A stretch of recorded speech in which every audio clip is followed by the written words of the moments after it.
un nouveau Wutao Live avec en invité ce soir, je le répète chaque semaine, une invitée qui nous est chère, qui m'est chère, Mina Goll, compagnon. Merci d'être là ce soir, Mina. Merci beaucoup de m'avoir invitée. Heureuse d'être là. Bonsoir, Et, Mina. et merci, Immanuel et Paul, d'être là ce soir. Avec plaisir, toujours. Mina, on s'est rencontrés, maintenant ça fait quelques années.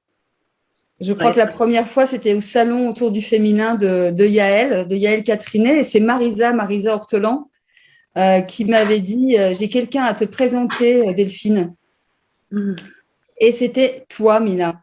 Et on s'est retrouvés des mois après un festival du féminin à Saint-Vallier, dans l'arrière-pays de Nice. Et tu es venue me voir en me disant tu te souviens? Et on a parlé longtemps. Bon, voilà, je suis heureuse de ce moment. Et donc, je disais tout à l'heure que les coulisses, pour nous, ont commencé, on se retrouve à 18h, on papote, on résout les problèmes techniques. Et là, on a dû parler 5 minutes ensemble, Mina, et puis Manu et Paul sont arrivés et nous aurions aimé, j'aurais aimé en tout cas que ce moment puisse être partagé avec vous ce soir, qui nous écoutez, qui nous regardez. Mais je vais reprendre le fil et repartir de cette trame. Je vous rappelle quelle était la thématique de cette soirée. C'était rester maîtresse de notre destinée. Et on partait de ce constat. Mina paraissait être la personne idéale pour évoquer la situation que nous vivions, reprendre des termes qui ont été utilisés par certains psychologues, voire même psychiatres, qui est l'état de sidération dans lequel nous vivions depuis 1 an et demi. Je dirais, voilà, l'humanité est en choc post-traumatique, mais le trauma se poursuit et peut-être l'hypnose collective aussi se poursuit. Et l'idée était de s'interroger sur comment prendre notre vie en main, comment nous éveiller et comment nous réveiller. Et donc, en te posant déjà cette question, Mina, qui est qu'est-ce qui arrive, qu'est-ce qu'il se passe, quelle est ta posture aujourd'hui par rapport à ça, ce que tu voudras en dire. Et quand nous en avons parlé tout à l'heure, tu évoquais la peur de la mort et la peur de mourir. Oui, c'est sûr que ce qui se passe en ce moment, c'est pas nouveau, la peur de la mort. Hein. Et la peur de la mort, c'est ce qui empêche les gens de vivre, parce que la peur de la mort, c'est la peur de vivre. Et le plus grand cadeau, en réalité, qu'on puisse vivre, c'est de faire tomber cette peur et d'accepter peut-être même de mourir demain. Je dis souvent, est-ce que vous êtes prêt à tout perdre? Si vous êtes prêt à tout perdre, quelque part, on ne s'accroche plus. Et quand on ne s'accroche plus, il y a un espace qui s'ouvre où on peut vraiment aller dans un inconnu. Et c'est dans cet inconnu qu'on peut trouver des ressources dans ce qui est en train de se passer maintenant. Parce que pour moi, c'est une chance de réveil. C'est une chance d'activer cette conscience qui est en chacun de nous, en fait. Voilà. Mais tout le monde n'en a pas conscience, c'est le cas de le dire. Mais pour moi, c'est la chance qu'a l'humanité de se réveiller d'un endormissement, d'un asservissement, d'un endoctrinement, mais qui date de bien avant toute cette histoire de crise. C'est-à-dire que c'est mis au grand jour pour qu'on le transforme, justement.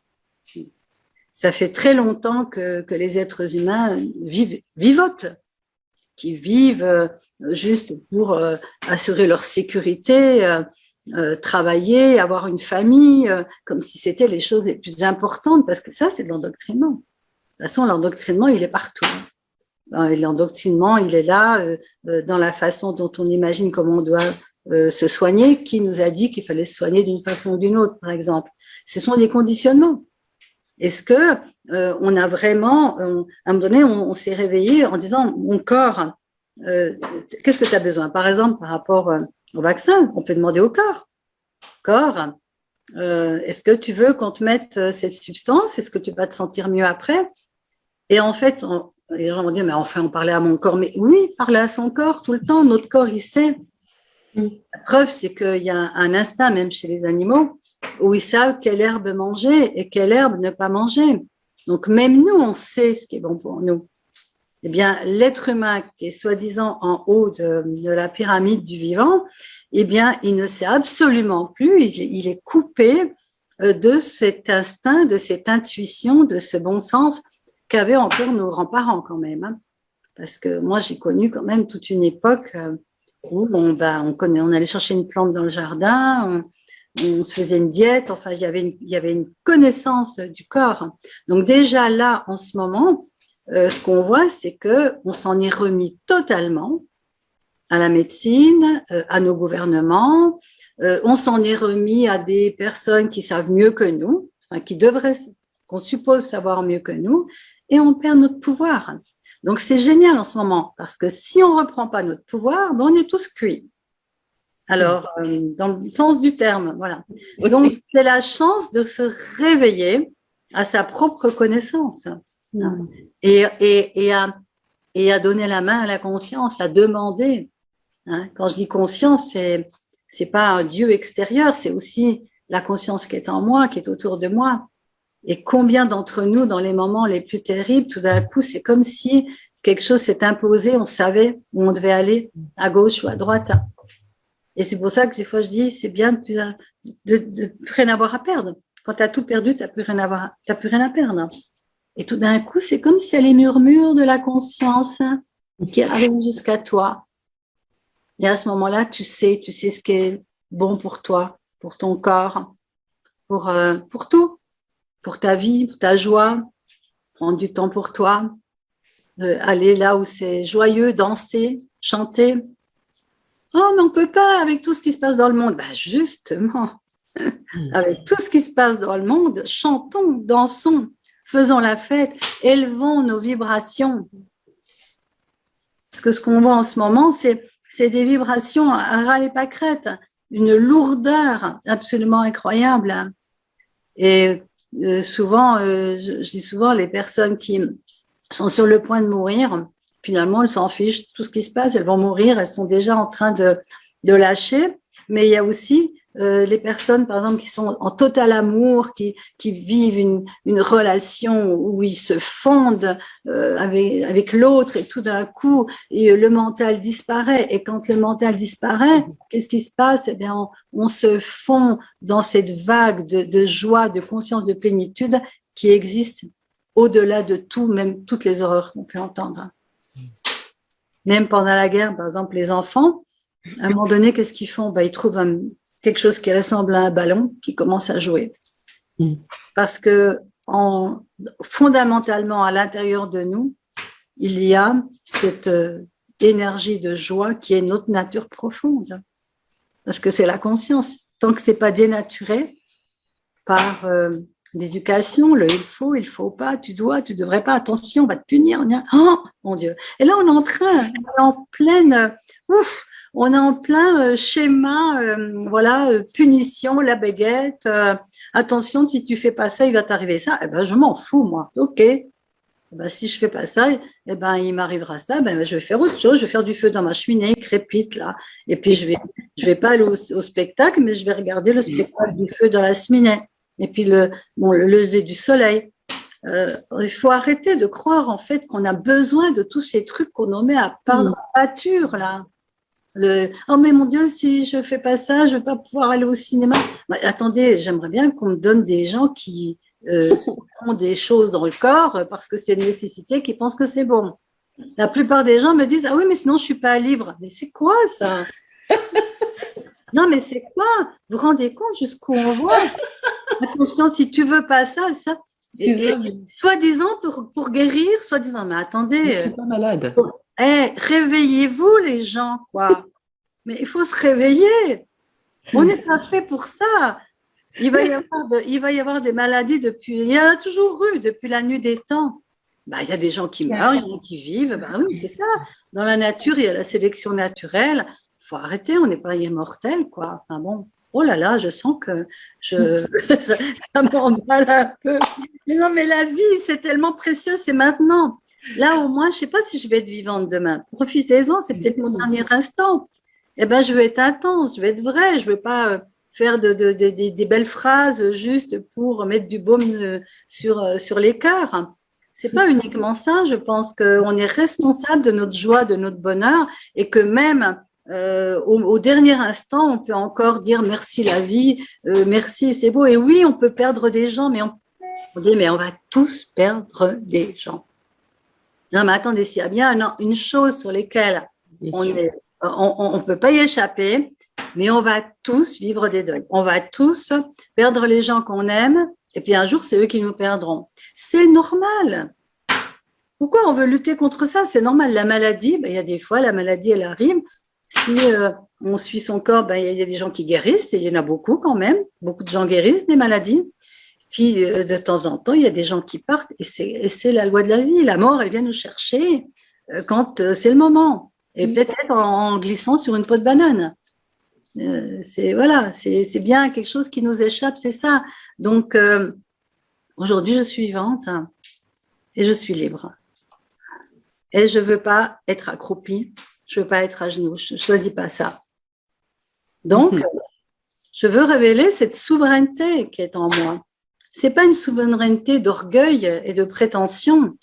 Non, c'est simplement cet élan de joie, cette vie sacrée qui est en moi. Je n'ai pas le droit de la souiller. Je n'ai pas le droit de la diminuer uniquement parce qu'on me fait peur.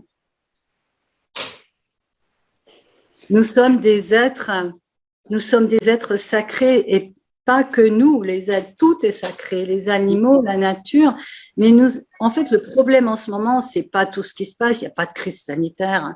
Il y a une crise spirituelle énorme, immense. Nous sommes dans une guerre spirituelle. Il nous est demandé de retrouver cette connexion avec cette joie qui est en nous, je dirais même cette jouissance d'être en nous, d'être en vie et de se faire un voyage qui va pas durer longtemps sur une planète la plus extraordinaire qui soit, avec des lacs, des torrents, des montagnes, mais il y a tout. Mais comment est-ce qu'on peut imaginer que l'homme voudrait être au-dessus de l'intelligence qui a créé la Terre et les êtres vivants? Mais qui peut se permettre ça? Et qui peut croire que c'est normal? Je crois qu'on devient fou, quoi. Stop. Il faut arrêter, quoi. Il faut arrêter cette folie de la peur, du ligotage, du muselage et tout le reste. Je suis consciente qu'en parlant comme je parle, là, je m'expose un peu. Mais vraiment, je crois que j'avais pas prévu de parler comme ça, mais qu'est-ce qu'on peut dire d'autre qu'on n'a pas le droit de pas être vivant tant qu'on est vivant? Qui a le droit de décider si quelqu'un d'autre... Et puis moi, si je veux mourir du Covid, d'abord, je l'ai eu. Je l'ai eu, et il y a un grand professeur décrié de partout qui habite à Marseille qui m'a soignée. J'ai été guérie. Et je ne suis pas la seule. Et puis, si je devais en mourir, je meurs. Il faut bien mourir de quelque chose. Elle me dit, oui, mais vous êtes vieille, tout ça. Bon, je n'ai pas l'intention de mourir tout de suite. Hein. Mais si la mort vient me chercher, je m'y abandonnerai. Hein. Oui. On dit, oui, mais les enfants... Les enfants, on est tous des âmes qui sont nées dans un corps et parfois, on part plus tôt, on part plus tard et on voudrait tout contrôler, mais on ne contrôle rien. On ne contrôle rien. En ce moment, le cadeau, c'est qu'il est temps d'arrêter de contrôler la situation et il est temps de jouir de la vie, de poser des questions sur comment je peux transformer ce qui se passe pour que je puisse être en lien avec d'autres qui ont envie aussi de savourer cette joie, cette merveilleuse solidarité, d'être connectés, les vivants entre eux. Hein. N'oublions pas que, en fait, nous sommes des êtres de vie, des êtres de joie, des êtres orgasmiques. On est venus pour ça. Alors, bien sûr, c'est tout l'orgasme, si les gens, c'est facile de les manipuler finalement.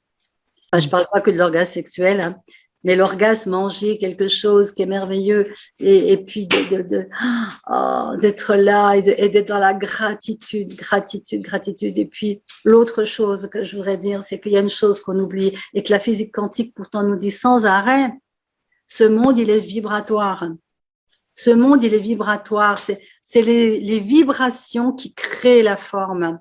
Nous sommes des êtres vibratoires. Si je reconnais, si je commence à choisir d'aller vers ce qui est bon, joyeux pour moi, ma vibration va créer de nouveau des situations qui vont élever tout ce qui se passe dans le monde. Et si on est des centaines à ne pas nous laisser descendre dans ce marasme, dans cette espèce de mascarade, on peut pas dire autre chose. Et si tu regardes ça, tu fais, oh, pièce de théâtre intéressante. Non, merci, je ne vais pas jouer le rôle que vous me donnez. Non, je veux choisir un autre rôle. Non, non, oh, vous allez me payer plus. Non, merci. Non, je n'ai pas envie de jouer ce rôle-là.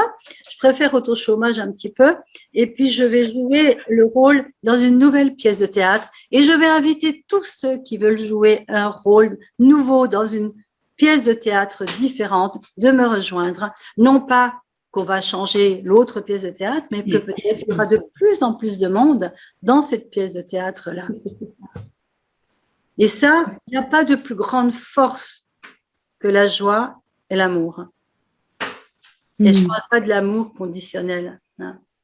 Mais quand notre cœur il s'ouvre à la gratitude d'être en vie, au remerciement d'être en vie, ma punaise, mais tous les jours, on devrait se dire « Oh, mais je suis réveillée, aujourd'hui j'ai de la chance. » Ben oui, parce qu'un jour, on ne va pas se réveiller. Eh bien, cet amour de soi déjà aussi, hein, parce que si tout le monde, si nous nous aimions tellement, on n'accepterait jamais qu'on nous bafoue. Donc, la plupart des gens qui acceptent, hein, je dois le dire, c'est peut-être qu'ils ne s'aiment pas suffisamment. Je remarque que tous les gens qui s'aiment, qui sont heureux, ceux-là sont surtout ceux-là qui font une forme de, moi je vais dire plutôt résilience, hein, voilà. Hein. Donc la clé, ça serait peut-être ça. Et si j'apprenais à m'aimer totalement, hein, à m'honorer, et du coup, ben, j'ai envie de faire, ça déborde sur les autres, hein, voilà. Est-ce que je me laisserais manipuler? Voilà la grande question. Merci, Mina. Je crois que tu fais du bien. En tout cas, moi, ça m'a fait du bien de t'entendre. On parle beaucoup entre nous, l'équipe du Boutao, et beaucoup de choses que tu as pu dire sont là et on peut les dire ensemble. Et moi, ça m'a fait du bien aussi de l'entendre par quelqu'un d'autre et avec cette qualité-là, avec cette sincérité-là. Et je me suis même dit, mais Mina, tu es une femme Boutao. C'est beaucoup de choses. Ouais, c'est possible. Et je me suis dit aussi, Boutao, Imanu avait dit Boutao, éveiller l'âme du corps. Et peut-être que dans le contexte d'aujourd'hui, c'est Boutao, réveiller l'âme du corps, prendrait aussi tout son sens.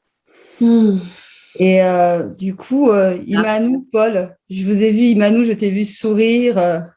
Paul aussi, de tout ce que disait Mina. Il y a tellement de points de contact que j'oserais même dire de points d'amour entre Mina et nous, entre ses paroles et les nôtres, notre enseignement et certainement aussi le sien, que oui, ça a été un régal là d'entendre aussi d'une manière très sensorielle, pas du tout, je dirais, intellectuelle, psychologique ou de théorie physique, etc., même si ça nous apporte et que ce sont des choses aussi importantes, mais là j'ai adoré la facilité, l'évidence quand c'est posé, y compris par exemple ce que nous disons aussi sur la fusion amoureuse qui au niveau psychologique n'est pas forcément bien vue et vue comme une dépendance.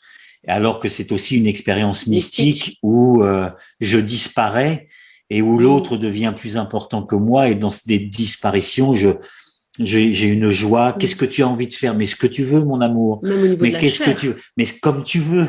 Qu'est-ce que tu veux manger? Ce que tu veux. Et on disparaît complètement. Et c'est une expérience mystique qu'on rappelle aussi aujourd'hui dans notre enseignement en disant c'est là, vous connaissez déjà. Après, il faut peut-être l'étendre. Après, il faut observer, voir ce qui pourrait devenir dépendant et manipulant l'autre par rapport à ça, etc. Et là, le regard psychothérapeutique est intéressant, là, etc., etc. Mais faut pas oublier cette sensation-là où notre envie, où il y a une sorte de pulsion en nous de de disparaître tellement c'est bon. Et puis après de l'étendre dans le regard d'un arbre où je m'adosse à un arbre, où je fais une sieste, où je disparais quelques instants, ce qui n'est pas réellement une sieste, qui est une sorte de communion à un moment, Oui. dans lequel je me ressource et je ressors, voilà, avec un autre regard. J'ai eu la chance, moi, très jeune aussi, de rencontrer ça, d'être dans un regard, je dirais, de fusion amoureuse avec un cerf rencontré au petit matin dans la forêt de Fontainebleau. Ça a été un moment crucial pour moi qui m'a sauvé de la délinquance, parce que j'ai pas seulement regardé, j'ai vu que j'étais regardé. Et j'étais certainement plus observé que moi, je pensais observer le cerf. Et ça a été un moment très important pour comme lumière quelque part qui m'a fait justement rentrer en chemin, ouvrir la porte d'une maison de jeunes et de la culture, voir un cours de hatha yoga, me dire tiens voilà il y a d'autres choses, il y a quelque chose d'autre. Les arts martiaux, bon je vais pas refaire toute l'histoire, beaucoup de gens la connaissent, mais ça a été jusqu'à la rencontre amoureuse donc avec Imanu et la création de ce qu'on a fait, où éveiller l'âme du corps était absolument essentiel aussi dans l'idée de c'est pas je bouge mais ça bouge. Et l'expérience du Wu Tao, c'est vraiment ça. C'est d'arriver vraiment à sentir que quelque chose en moi de l'ordre de l'éternité et pas d'une envie d'immortalité comme pourraient l'avoir les transhumanistes qui veulent mener le monde là où ils veulent, là, à vouloir l'immortalité qui est liée donc à la peur de mourir et qui est donc liée à la peur de la nature, qui est liée donc à la peur de la femme, du féminin, etc. Et on pourrait tirer le fil comme ça. Et donc, ils veulent se prolonger dans l'objet qu'ils vont faire eux, qui est pour devenir immortel. Et c'est toute la fascination avec la technologie, la science objet, etc., qui elle est immortelle et donc va me faire atteindre cette immortalité. Et ce qui est très différent de l'idée d'immortalité dans l'idée d'éternité. C'est-à-dire que quand je fais une onde et que d'un seul coup mon inspire se déploie, elle se déploie dans un sentiment, dans un espace d'éternité. Et le Wu Tao, c'est bouger dans ce sentiment d'éternité. Et on sort donc de la relation d'urgence, de la peur de la mort dans le sens philosophie mortaliste, où il faut vite que j'en profite avant de mourir, il faut vite que j'obtienne ceci ou cela, etc. Ben non, c'est j'accepte la mort et en même temps, j'accepte d'être dans... je reprends la phrase de Dialogue avec l'ange, qui est la plus belle phrase taoïste pour nous. Vie et mort n'est pas le couple, naissance et mort est le couple. Et donc, quand on touche cette partie de mystère qu'il y a en soi, ce mystère, c'est l'éternité. Et cette éternité, elle est là à l'œuvre. Et donc, plus je lui laisse de la place dans ma façon d'inspirer, d'expirer, dans ma façon ensuite de faire une calligraphie de gestes, nourrie de ça, et ben quelque chose d'autre se met à être beaucoup plus en présence et dans lequel petit à petit, l'expérience de la fusion amoureuse aidant, j'accepte de disparaître pour faire apparaître beaucoup plus cette partie-là. Donc voilà, donc c'était un pur bonheur de t'entendre, Mina. Voilà, c'est très très proche, vraiment très proche. Imanu aussi, je t'ai vu sourire à plein de reprises quand tout ce qu'évoquait Mina. J'ai repensé aussi à quelque chose, mais tu pourras bien sûr dire, et puis j'ai repensé à quelque chose que tu disais en aparté juste avant, qui était cette interrogation profonde que tu avais en ce moment, de te dire, bah voilà, moi j'ai cette conscience-là, là je vois qu'on est très proche au niveau de la conscience de ce qui se passe aujourd'hui, dans les conditionnements, les peurs, la manipulation aussi qui est là, les notions et le thème de la liberté. Et tu te disais, mais qu'est-ce qui fait que il y a des personnes qui ont cette conscience-là et d'autres qui ne l'ont pas. Oui, bon déjà, c'est un régal vraiment d'écouter Mina. Et donc, oui, on se retrouve vraiment dans cet espace. Et oui, je disais que, un petit peu en aparté avant, que la question me revient, mais pourquoi avons-nous cette capacité à se rendre compte de ce qui se joue et que d'autres ne l'ont pas, au point de vraiment de s'abandonner aux mains du maître. Je vais vraiment le dire comme ça parce que j'ai envie de même de dire que j'avais une sorte de culpabilité. Je vais faire un coming out, une culpabilité parce que dès que ça a commencé, disons que dès que c'est devenu visible, moi, ça m'a fait du bien parce que je me dis enfin les mensonges vont arrêter. Et du coup, on va se retrouver ensemble, reconnaissant notre statut d'esclave. Voilà. Mais j'avais la culpabilité parce que de mon histoire, comment aller prendre mon ami, aller le prendre lui qui n'avait pas ou qui avait oublié que notre notion d'esclavage a toujours été présente, la servitude a toujours été présente et ainsi de suite. Donc j'étais un petit peu dans cette situation et moi, ça m'a fait du bien que le mensonge s'estompe, que même si la douleur apparaît pour certains, que j'ai eu peur aussi, toutes ces choses-là. Donc, j'ai été traversée comme tout le monde. Et du coup, ça m'a fait du bien de me reposer et que cette question profonde revienne, mais pourquoi? Pourquoi certains le voient et d'autres pas? Et ça m'a mis en joie. Je disais, ça me partageait et je me disais vraiment, ce thème de la liberté, c'est quelque chose qui est profondément chez moi, qui est profondément ancré. Et je me suis dit que c'était important d'y répondre, quel que soit le temps et quelle que soit la forme que ça va prendre, quelle que soit la particularité. Alors, on a trouvé dans le Wu Tao, pour moi, de mettre tout de suite cette essence orgasmique, j'ai envie de dire orgastée, avec la Voie lactée, et de vivre tout de suite ce présent, de se libérer de tout ce qui nous a entravés, conditionnés. Et donc, c'est un mouvement libre, c'est même un mouvement d'amour. Pour nous, pour moi, le Wu Tao, je vais inclure Paul, parce qu'il y a vraiment ce double qui se mélange. C'est un legs d'amour, voilà.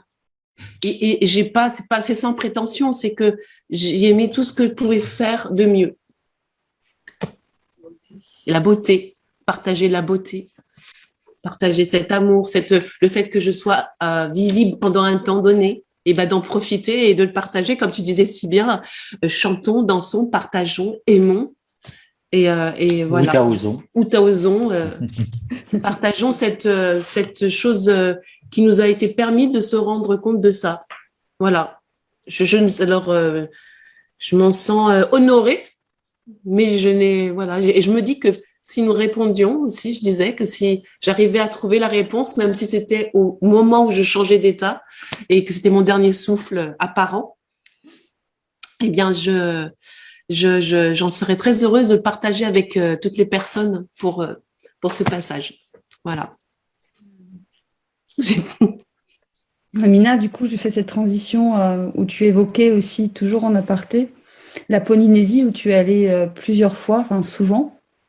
Et je ne savais pas, je ne connaissais pas je ne savais pas qu'il n'y avait pas eu d'esclavagisme en Polynésie.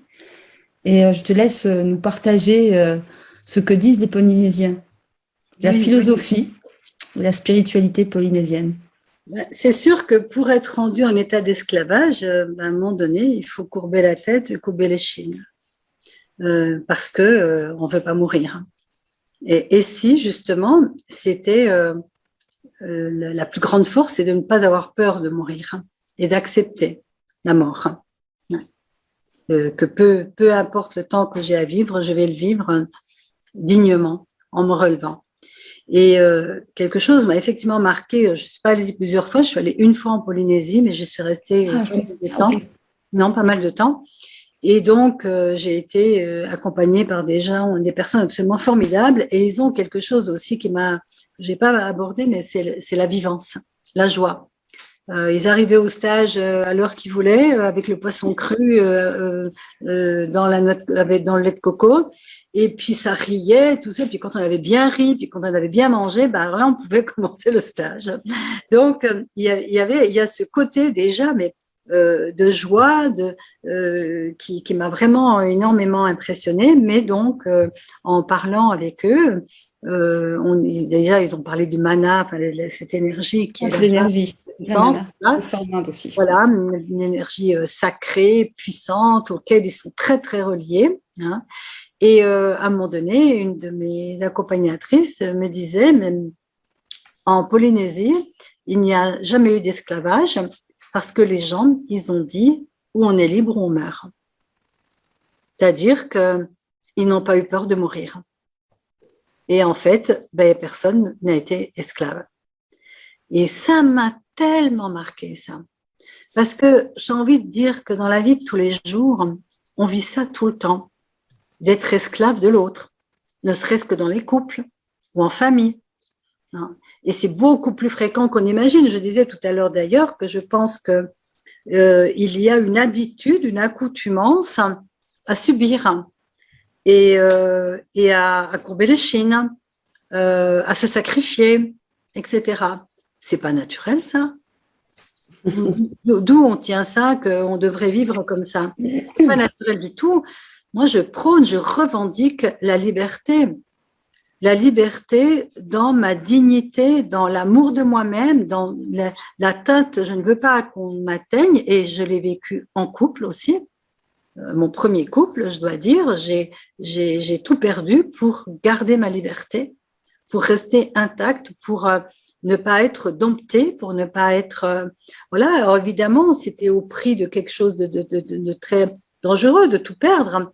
Mais on m'a demandé un jour, est-ce que tu regrettes, puisque je ne savais pas les conséquences, mais j'ai dit, je ne regrette rien, je ne peux pas regretter quand je me choisis, parce que je m'honore et en moi, j'honore toutes les femmes. C'est-à-dire que nous ne devons pas, et les femmes, pourquoi il y a tant de femmes? Pourquoi il y a tant de femmes dans tous les séminaires, développement personnel, spirituel? Parce que les femmes, elles ont un passif d'asservissement, d'esclavage, d'une autre forme d'esclavage, et que là, elles sont arrivées pour beaucoup, pas toutes, fini tout ça. Et c'est pareil pour ces personnes, par exemple, d'Afrique, quand on les voit marcher dans leur dignité, vous avez vu les femmes africaines marcher? Waouh, elles sont droites, je les vois, même à Paris, elles rentrent dans le métro avec le bébé là, et elles sont dignes, elles sont belles, elles sont fières. Mais quelle beauté! Et tu te dis, mais waouh, d'où ça vient ça? Hein? Peut-être que justement, tous ceux qui ont été asservis, qui ont été esclaves d'une façon indirecte, ils ont à un moment donné basculé dans « aujourd'hui, je reprends ma dignité, ma souveraineté, tu ne me parles pas comme ça. Hein ». Ça peut être aussi « je t'aime, mais je ne ferai pas ce que tu me dis parce que c'est contre ce que je ressens qui est juste pour moi ». Et donc, tout ce qu'on voit en ce moment, ce n'est pas que cette histoire collective, internationale, mondiale. C'est ce qui se joue en individuel, dans les familles, dans les couples, dans les relations. Qu'est-ce que j'ose, qu'est-ce que j'accepte. Et j'ai tellement entendu des personnes dans mon accompagnement me raconter des choses, mais terribles. C'est des mendiants d'amour, des mendiants de miettes d'amour. Mais qui sommes-nous pour vouloir des miettes d'amour? L'autre, il ne t'aime pas, mais c'est parce qu'il ne s'aime pas, il ne peut pas t'aimer. Alors arrête. Quelqu'un qui ne s'aime pas ne t'aimera pas. Comment veux-tu? Hein? Est-ce que ces gens qui nous gouvernent, ils s'aiment? Est-ce qu'ils sont joyeux? Est-ce qu'ils sont heureux? Est-ce qu'ils sont épanouis? Est-ce qu'ils font l'amour? Est-ce qu'ils vont se promener? Est-ce qu'ils vont écouter les chants des oiseaux? Moi, ça m'inquiète d'avoir des gens qui font pas ça. Des gens qui rigolent, qui sont dans l'empathie. Mais pourquoi les gens, ils votent pour des personnes qui sont pas là-dedans? Mais nous sommes les créateurs aussi de la soumission de tout ce qui nous tombe dessus, de cette espèce de dictature, on va le dire. Nous sommes les créateurs, nous votons. Nous acceptons, nous subissons. Donc, à un moment donné, il faut juste se dire, waouh, est-ce que je m'aime suffisamment? Est-ce qu'il y a beaucoup de gens en moi? Parce que finalement, comme on le disait, comme le disaient les anciens, tout ce qui est à l'extérieur est comme ce qui est à l'intérieur de moi. Tout ce qui est en haut est comme ce qui est en bas. Donc, en quoi je suis créatrice, moi, quelque part, vibratoirement, de tout ce marasme qui est autour de moi? Combien de fois je juge l'autre? Combien de fois je juge celui qui a fait ci, qui fait pas ça, etc. Et c'est pour ça qu'à cette période-là, on en est par rapport à cette histoire-là de fausses problèmes sanitaires, on va dire. Voilà. Je me dis, mais Mina, depuis que j'ai compris qu'on est dans une pièce de théâtre, et pour répondre à Emmanuel, que pourquoi, eh bien, nous, on veut pas qu'on nous touche, mais parce que on est venu avec ça, on est venu avec cette conscience qu'on ne devait pas nous toucher, on est venu avec cette conscience qu'on ne devait pas nous faire du mal, on est venu à cette conscience que le bonheur et la joie, ça fait partie de nos cellules. Et il y a des personnes qui sont arrivées avec ce bagage-là. Mais il y en a d'autres qui sont pas forcément arrivées avec ce bagage-là. Et peut-être qu'ils ont ce rôle-là à jouer pour que la pièce de théâtre terrible qui est en train de se jouer en ce moment puisse enfin réveiller les consciences. Parce qu'encore une fois, si vous n'en prenez pas plein la tronche, au début, vous acceptez, bon, ça peut faire un peu comme la grenouille, hein, tu acceptes tellement que tu meurs, mais il y a des fois aussi, à un moment donné, c'est que tu acceptes, puis tout d'un coup, c'est plus acceptable. Et ce moment-là où tu n'as plus rien à perdre, à la limite, t'en fous, hein, eh bien, c'est le fameux genre foutisme divin, tu vois, je m'en fous, je m'en remets à la vie, et tout d'un coup, il y a des miracles qui se passent à ce moment-là. Il y a des ressources qui viennent parce que la conscience, elle nous porte, la vie nous soulève, la vie, elle soulève la vie, elle soutient la vie ne soutient pas la mort. Les gens qui veulent mourir, ils meurent et voilà, on ne peut pas rendre vivant quelqu'un qui est en train de mourir. Donc moi, je ne suis pas, je choisis pas de dire aux gens, vous savez, vous êtes vivants, soyez heureux. Non, si les personnes ne le choisissent pas, qu'est-ce que je vais faire? Par contre, moi, j'accueille, venez tous ici, venez au Vutao et à tout ce que vous voulez, tous ceux qui ont compris que la vie, c'est un feu d'artifice, que la vie, c'est quelque chose qui remplit nos cœurs et qui est là pour déborder autour de nous et qui a rien à faire. J'ai pas à donner de l'amour aux autres. J'ai juste à déborder de mon amour et que ceux qui le veulent le prennent. Et quand tu bois à toutes les sources d'amour de tous ces êtres qui s'ouvrent à cette vivance, eh bien, à un moment donné, la peur, elle s'en va parce qu'il y a que deux énergies sur cette terre, on le sait. L'amour, l'expansion. J'ose ouvrir mon cœur. J'ose ouvrir mes bras. Ça doit être ça, non, dans le Vutao. Je ferais bien ça, moi. On n'est pas loin du tout. Alors, je vais vous dire, je fais du Vutao toute la journée. Hein. Parce que, oui, la gratitude, mais punaise, mais alors, passons de la peur à la gratitude. Mais merci, là, je suis en vie, qu'est-ce que je veux en faire? Et tout ça, vous voyez, c'est des énergies où j'ouvre. Et puis l'autre énergie, c'est oh, j'ai peur, oh, qu'est-ce qui m'est arrivé? Oh non, oh oui, je me réduis. Voilà. Et voilà, il n'y a que deux façons de vivre. Et à un moment donné, il faut aussi choisir. Et nous, on est là, non pas pour dire aux gens de le faire, mais peut-être que ça peut inspirer. Peut-être que cette lumière qu'il y a dans les yeux de Paul et d'Immanuel et de Delphine, eh bien, il y en a qui disent « Ah, mais moi, je fais ça, oui, j'en voudrais encore. Ah oui, allez, je laisse le Covid là. » Et du coup, ça devient quelque part, en soyons des inspirations. Voilà, soyons simplement égoïstement heureux dans notre danse, dans notre mouvement, dans la rencontre des corps, tout ça. Mais sachons à la fois fusionner et défusionner. Tu vois, pour moi, c'est pas un problème la fusion, Paul. Moi, j'ai longtemps cru en tant que psychothérapeute, j'avais appris plein de choses que j'ai mis des années à désapprendre. C'est que quelque part, non, la fusion, oui, si on s'y perd, oui, c'est un problème parce que on peut s'y noyer. Oui. Mais quand tu es solide et que tu es capable de dire non, c'est-à-dire un oui pour toi, quand tu sais que tu as la puissance et la force pour te retirer, tu peux faire ce va-et-vient de « Ah là, je fusionne, je m'abandonne, je me dissous ». Et puis tu peux aussi tout d'un coup te retirer. Et j'ai beaucoup aimé quand tu as parlé de se dissoudre, enfin, je ne sais pas si tu l'as dit comme ça, mais pour moi, c'est clair que la seule chose que nous avons à apprendre, c'est de mourir à notre identité, de mourir à notre volonté, de mourir à nos désirs, ah je veux ci et je veux ça. Alors on va dire, oui, mais qu'est-ce qui reste? Il reste plus de la vie. Il reste tout. Il reste l'exacerbation des sens, suivre la vie comme si on surfait sur les vagues, et un jour elle t'amène là, puis elle t'amène exactement où il faut.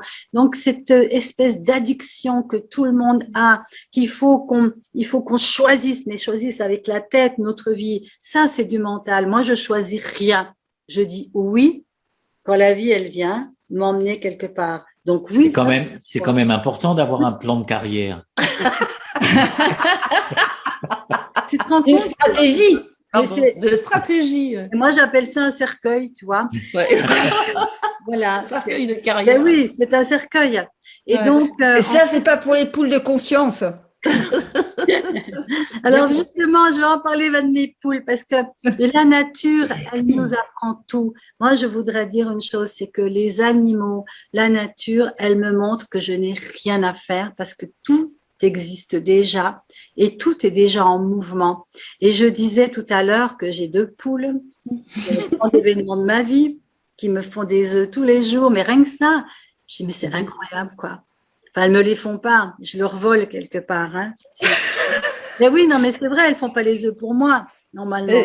Mais bon, voilà, vraiment, je les remercie. Voilà, je mange mes œufs vraiment dans la gratitude, voilà, de la reconnaissance. Et moi, il y a un truc qui m'a frappé avec les poules, c'est que elles savent exactement ce qu'elles doivent manger, où elles doivent pondre. Je leur ai jamais montré. Elles ont déjà en elles la programmation de leur vivance. C'est comme nous l'avons en nous. Elles n'ont pas besoin qu'on leur fasse des cours. Elles l'ont, elles savent, elles suivent l'intuition, elles savent aller. Le gamin, attendez, mais un bébé, quand vous regardez un bébé, mais vous avez compris que la vie, c'est un miracle. Et vraiment, fuck you à tous ceux qui veulent changer le monde, et changer les gens, et construire une humanité qui serait parfaite, il n'y aurait plus d'handicapés et tout. Non, mais c'est quoi ça, quoi? Mais, mon Dieu, mais comment est-ce qu'on peut tout simplement fermer les yeux par rapport à ça? C'est quoi ce truc? Un enfant, est-ce qu'on lui donne le mode d'emploi? Comment il doit marcher? Ils font tous la même chose. Ils arrivent, ils se mettent à 4 pattes, enfin, pas forcément, des fois, ils se lèvent tout de suite. Bon, ils se lèvent, ils tombent, ils se lèvent, ils retombent. Et voilà, ils savent où ils vont. Ils savent ce que c'est que de pousser comme une fleur. Tu tires pas dessus pour qu'elle pousse. Donc, en nous, il y a déjà cette intelligence du vivant qui nous pousse à aller dans les directions où la vie veut nous soulever, parce que la vie, c'est joie, c'est un orgasme de joie, la vie. C'est rien d'autre. Hein. Et c'est nous, les grands intelligents humains, qui l'avons condamné à être de l'esclavage. Oui, Delphine. Oui, mais parce que quand tu disais ça, je me disais, alors c'est vrai qu'après, on a débouché sur le fait que nous étions peut-être des poules de conscience quand nous avions naturellement ce désir de vie et que nous nous sentions traversés par la vie. Et je pense que ça peut parler à Immanou et Paul, mais la particularité, on le voit dans l'art du geste et l'art du mouvement, quand des personnes retraversent des processus, parce que c'est ce qu'on vit en bout à bout, on a vraiment le process, se revit l'embryogénèse et nos premiers pas, etc. L'humain a peut-être cette particularité, c'est qu'il a besoin de soutien. C'est quand même l'environnement dans lequel il va être dans son éducation, à la fois individuelle, collective, dans le clan familial, mais au niveau sociétal. L'éducation, d'un seul coup, ça m'a paru très important. On n'est pas que traversé par la vie, on est très imprégné de ceux qui nous aident à grandir, parce qu'on n'est pas aussi vite sur nos pattes que pourrait l'être un autre animal. Immanou, Paul, je sais que vous avez beaucoup réfléchi à ça. On s'est beaucoup interrogé sur l'idée d'un mouvement naturel. Et donc, on est arrivé en pensant ça n'existe pas, entre guillemets, parce que le naturel, en fin de compte, chez l'humain, est appris. C'est-à-dire que l'humain qui arrive au monde, il n'a pas les capacités des autres mammifères qui arrivent à la naissance, avec dans les heures qui suivent toutes leurs capacités. Donc, il a besoin, dans un premier temps, d'un encadrement, une sorte de deuxième grossesse qui va l'amener justement à acquérir les gestes qui sont pas du tout naturels et qu'il va devoir apprendre, et qu'on pourrait voir un peu cette vision comme un handicap par rapport aux autres animaux, parce que le petit humain, hein, c'est le mythe de Tarzan, hein, au départ est en retard sur tout. Il court moins bien, il grimpe pas, il a pas de force, enfin, il n'y arrive pas, etc. Donc c'est ce que raconte quelque part Tarzan. Et ensuite, qu'est-ce que raconte l'histoire? C'est que ensuite Tarzan les dépasse tous au point de devenir le leader de tous les singes, et après avoir été raillé, ridiculisé, etc. Voilà. Et notre interrogation, c'était justement là-dessus. Et un jour, avec Imanu, ensemble, on a beaucoup respiré et tombé dans des méditations ensemble. Nous est venue la révélation, mais en fin de compte, l'humain, le petit humain, arrive prématuré au monde. Et c'est une caractéristique particulière. Et que ce retard du fait qu'il arrive prématuré fait qu'il est obligé d'apprendre le naturel. Il est obligé d'apprendre le spontané, ou en tout cas ce qui va devenir spontané. C'est-à-dire qu'il est obligé d'apprendre l'évolution. Et là, pour nous, il y a un petit secret, justement, peut-être même là, dans ce qui est là, c'est-à-dire que je dois apprendre ce qui va devenir naturel. Je dois apprendre ce qui va devenir spontané pour être sur ce flot, effectivement, et de retrouver nos amis les poules comme animal totémique, même si je pense qu'un stage sur la vision des poules marcherait beaucoup moins bien que la vision de l'aigle. Hein. Mais pourtant, ça pourrait, c'est peut-être beaucoup plus fort de faire un séminaire sur l'observation justement de la sagesse et du lien, c'est-à-dire vraiment d'un lien entre les poules et quelque chose de beaucoup plus vaste qu'elles, qui fait qu'elles savent. Et que l'humain, peut-être par sa naissance prématurée, perd ça.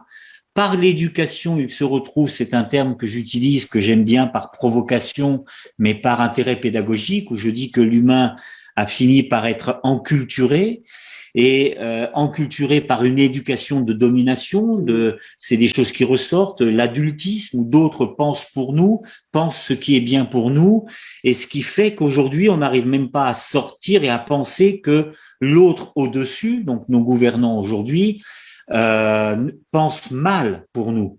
Donc, il y a tout un chemin presque psychologique et politique où l'individu doit prendre conscience que l'autre au-dessus ne pense pas forcément bien pour nous, il pense bien pour lui, mais pas forcément pour nous, et qu'il y a ce détachement-là pour arriver à cette autonomie et à cet esprit des poules pour d'un seul coup faire confiance à ce qui est en route en moi, ce qui est bon pour moi, ce vers quoi je sais. Et là, je voudrais aussi rendre honneur à Imanu et peut-être lui laisser la parole après si elle veut en parler. Il y a quelque chose pour moi qui a été important aussi dans notre accompagnement et dans l'apport de la vision d'Imanu, c'est que justement, quand on parle d'amour, les personnes, des fois, sont désorientées. Aime-toi, sois dans l'amour. Et certainement même moi, un peu, dans mon histoire, l'amour, qu'est-ce qu'il y a? Bon, ouais, le désir, j'arrivais à savoir ce que c'était. Le désir pour une pratique, le désir pour une femme, etc. Mais l'amour. Et Imanu, un jour, dans l'accompagnement avec quelqu'un, dit, mais ne cherche pas ce qu'est l'amour. Cherche dans ta vie tout ce qui n'est pas de l'amour. Et élague. Et d'un seul coup, va apparaître quelque chose. Et je pense que là, on a une solution aussi par rapport à la situation. Ne cherchons pas ce qu'il faut. Regardons tout ce qui n'est pas de la bienveillance des gouvernements vers nous. Tout ce qui n'est pas, je ne sais pas, épanouissant, etc. Donc, en fin de compte, élaguons tout ce qui n'est pas la santé, tout ce qui n'est pas pratique de santé, par exemple. Et regardons ça sincèrement. Et ça, je pense que, en tout cas, moi, ça m'a beaucoup aidé, cette quête pour trouver, non pas en cherchant à trouver l'amour, mais en cherchant dans ma vie tout ce qui n'était pas de l'amour. Et ça m'a permis d'enlever. Et en fin de compte, d'enlever des oripeaux, d'enlever des imprégnations, d'enlever des choses. Et ceux qui restaient, d'un seul coup, se révélaient. Ah, en fin de compte, c'est ça. Ah, tiens, l'amour, c'est le respect. L'amour, c'est pas quelqu'un qui t'impose quelque chose. L'amour, c'est etc., etc. Donc, je ne veux pas rentrer et dire tout, mais ça a été vraiment quelque chose d'essentiel et c'est vraiment, en tout cas, moi, j'ai été disciple d'Immanuel à ce moment-là et d'autres aussi, mais ça a été vraiment fort. Et pour d'autres choses, on a appliqué ensuite beaucoup ce principe de qu'est-ce qui n'est pas? La santé, c'est quoi? Bon, bah, qu'est-ce qui n'est pas de la santé? Ça, je peux arriver à le dire. Ça, je peux arriver à le prouver. Facilement, en plus. Bien se nourrir, c'est quoi bien se nourrir? J'en sais rien. Ben, voilà. Qu'est-ce qui n'est pas bien se nourrir? Ben, d'un seul coup, ça vient tout seul. Et ceux qui restent, on tombe dedans. Et donc, j'appelle ça le syndrome Obélix, hein. On tombe dans la marmite de la potion magique et voilà. Et pour moi, ça, c'est aussi important parce que je ne crois pas à la volonté, par exemple, c'est contradictoire, de méditer et ceci, cela. Non, on tombe dedans. On chemine, on fait, on élague, etc. Et d'un seul coup, poum, où ça se révèle quand on marche, quand on fait rien, quand on se balade, quand on se pose la tête contre un arbre, un rocher, ou que je me mets face contre terre et que je reste là, et d'un seul coup, ce qui est là arrive à se frayer un chemin jusqu'à ma conscience. Voilà. Alors, on arrive déjà à la fin, oui, je suis de ce moment ensemble. On a quand même eu, alors déjà, sachez que est né un hashtag, là, on voit, alors on voit pas, je répète, on voit pas vos commentaires sur Facebook parce que nous sommes via Zoom, mais on nous envoie quelques commentaires. Donc, il y a un hashtag qui est hashtag poule de conscience. Tu vois, ça va marcher. Est officiellement né ce soir. Et il y a quand même une question alors je ne sais plus son prénom, je vais dire tu ne m'en voudras pas, parce qu'il y a eu un fil de discussion qui était comment augmenter l'amour de soi. Ah bah là, je vais répondre pareil. Pour moi, c'est la même réponse pour nous. C'est de chercher tout ce qui n'est pas de l'amour de soi. En fait, rapidement, je dirais que ça m'est venu parce que je me suis rendu compte que je ne m'aimais pas. Et c'était ce dont on nous apprend à ne pas s'aimer. Et qu'est-ce que je portais une sorte de faute, j'ai envie de dire, originelle. Qu'est-ce que j'avais bien pu faire pour ne pas mériter d'être aimée, ou en tout cas d'avoir la détestation de soi. Et je pense que dans tout ce qui se produit là, et ben c'est justement, après, je ne savais pas répondre à ça, je ne savais pas m'aimer. Et donc, j'ai commencé par faire ce chemin et d'enlever tout ce qui n'était pas de l'amour, parce que je n'étais pas capable, parce que je ne m'aimais pas. Et je pense que c'est le sujet de la situation aussi. On ne s'aime pas, comme tu disais, Nina. Je pense que les gens, on leur a appris à ne pas s'aimer. Et du coup, c'est de prendre conscience de ça et dire, mais qu'est-ce qu'ils ont pu bien faire pour ne pas être choyés, en fait, je veux dire, aimés et être au centre de cette situation. Donc voilà, je dirais rapidement, pour dire. Et on te laisse cette parole de fin, justement, sur cette question, Amina. Oui, ben pour moi, l'amour, d'ailleurs, parler trop d'amour, c'est pas, j'aime pas les mots quand on dit, par exemple, faut envoyer de l'amour à quelqu'un. Je me suis toujours demandé comment les gens ils envoyaient de l'amour, quoi. Tout ça, attendez, je mets un timbre et je vous l'envoie. Moi, je ne sais pas faire ça, envoyer de l'amour. Je ne sais vraiment pas le faire.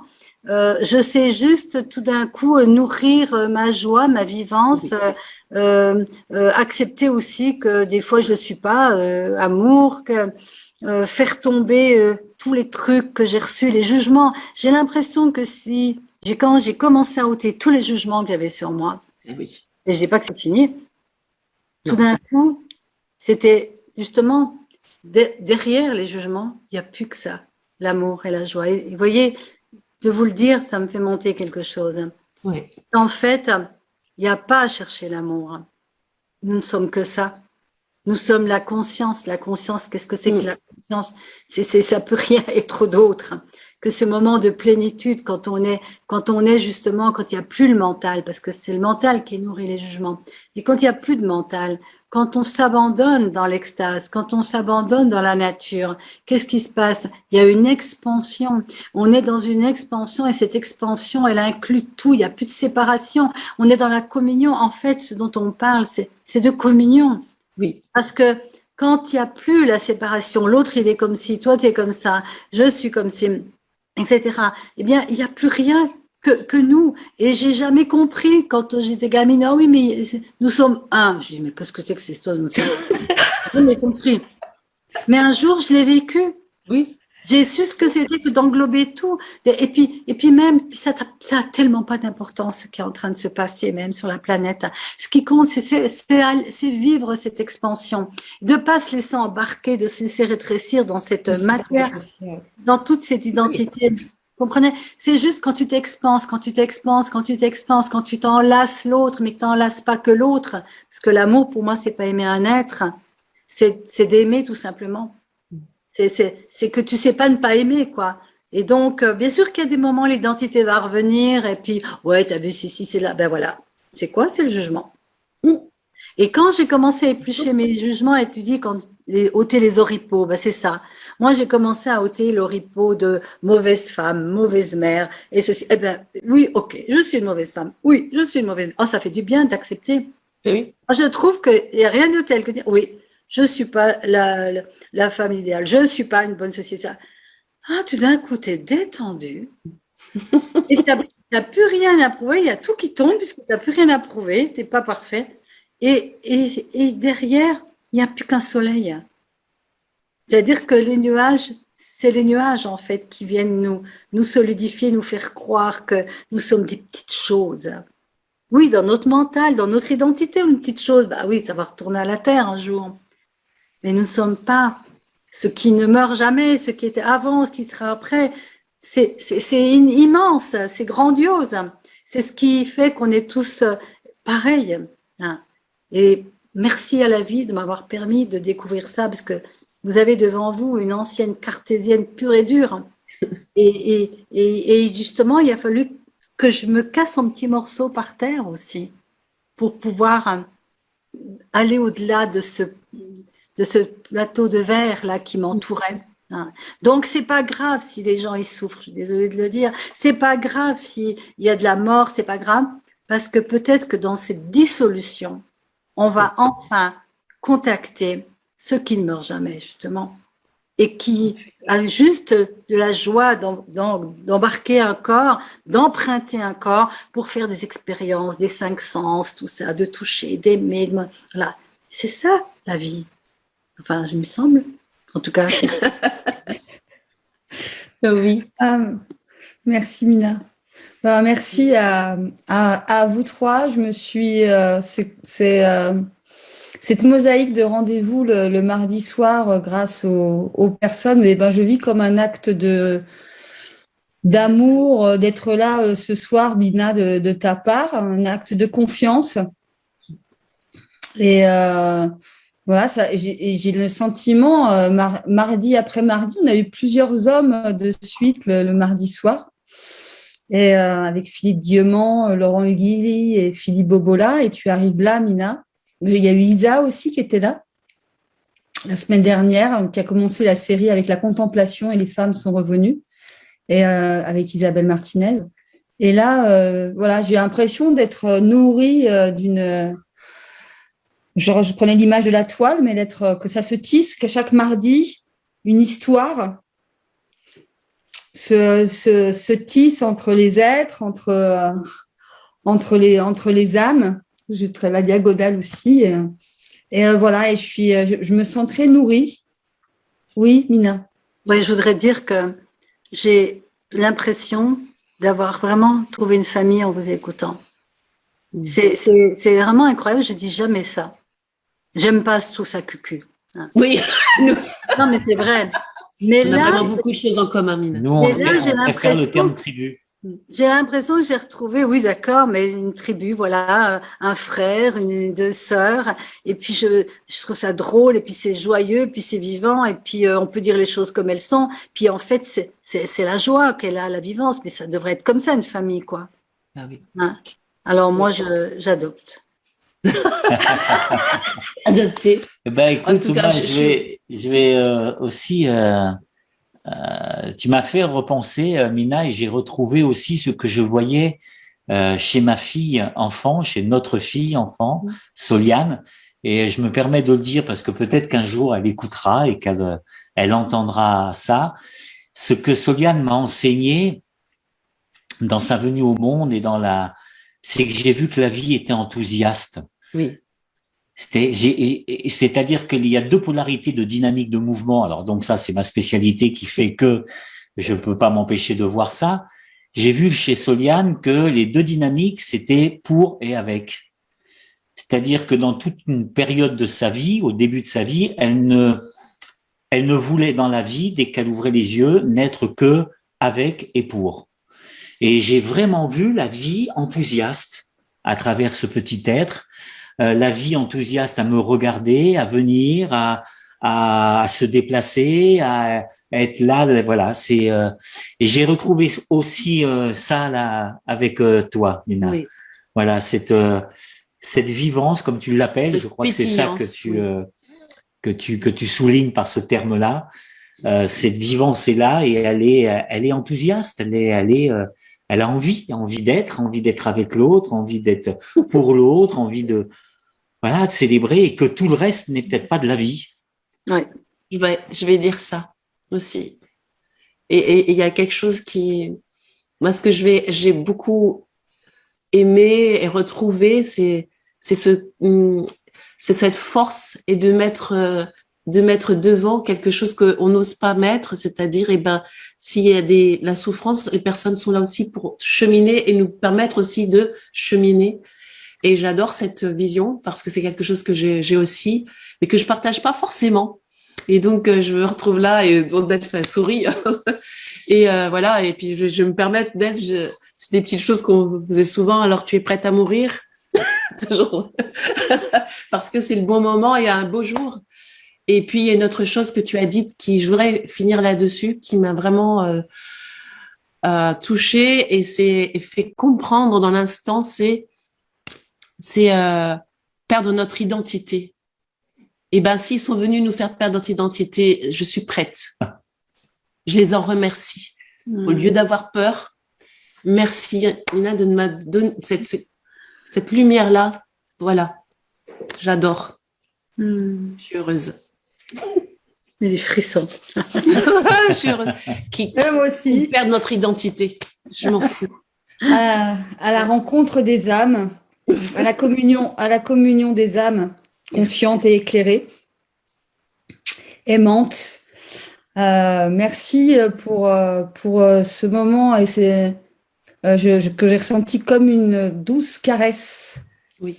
Comme douce tendresse, qui en même temps réveille, parce que la caresse réveille l'essence. En tout cas pour moi, le contact, voilà, c'est comme si quelqu'un venait me réveiller, m'envelopper et me réveiller, et que vous étiez venu poser ces mains-là, et que je puisse de nouveau me sentir et me ressentir pour pouvoir être.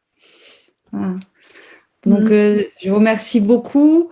Je sais qu'il y a alors sur Facebook, là, si vous regardez, il y a le livre de Mina, si vous voulez aussi plonger un peu plus dans l'histoire de Mina qu'elle a évoquée avec beaucoup de pudeur et qu'elle raconte et partage au niveau de son cheminement. C'est Apprivoiser le pardon aux éditions Très Daniel. Et puis Mina a des stages, des séminaires, a beaucoup d'activités. On vous a mis son site et toutes les infos sur la page Facebook. Nous, vous savez comment nous retrouver. On se retrouve mardi prochain avec Solène Thomas qui a créé l'association Éclore.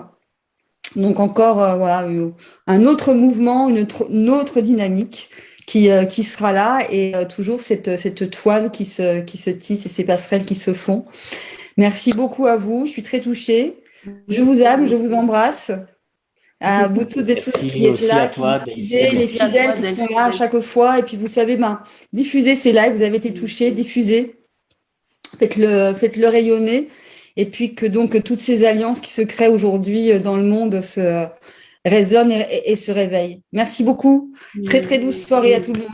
Au revoir tout le monde. Au revoir tout le monde.